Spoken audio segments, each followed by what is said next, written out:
It started out so promising, and I found what I thought I was looking for, but in the end, it wasn't.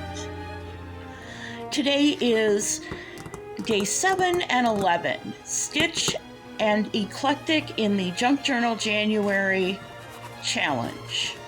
And what I thought I had found was not what I wanted. I knew, unlike other prompts and the trajectory of this journal in general, exactly what I wanted for this.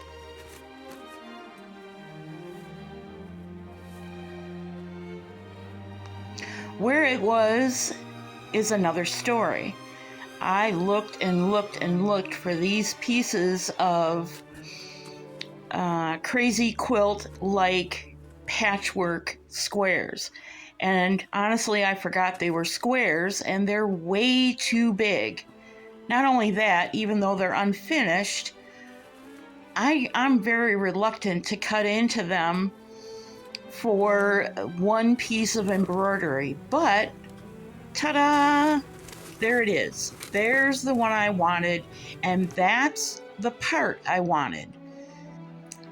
But it's bigger than I remembered, and so I can't use it as a stitched piece in the journal. I could take a screenshot, or I could press it and take a really good screenshot and use the screenshot, but I've already done that. And I looked at some of the other squares, and I didn't see anything else that I could cut away, having already said I don't want to cut any of this away, because it was originally supposed to be a quilt.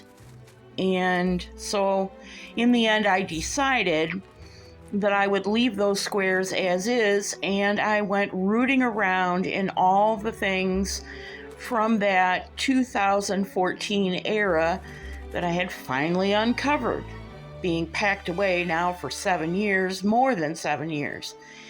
And so instead, I took a piece of what is woven material, a little square that's woven, and I bound it on all 4 sides with my sari silk, and then pinned it up so that I could stitch that sari silk as a binding. And now it looks kind of like a doll's blankie.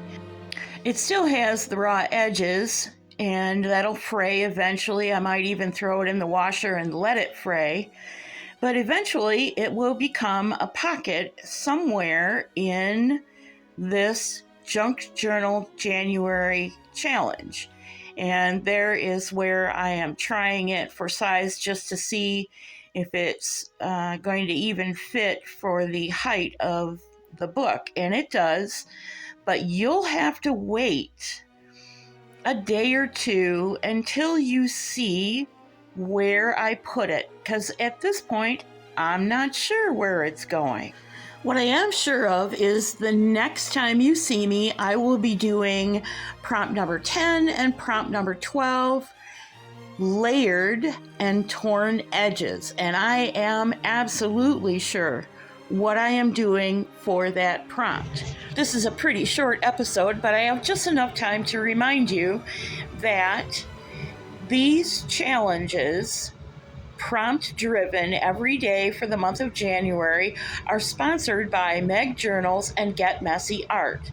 The link to download the PDF of the prompt list is in show notes under Get Messy Art, as well as Meg Journal's playlist for Junk Journal January. I've also included Meg's printing on tracing paper tip, as well as a very unique way of interpreting the memory prompt.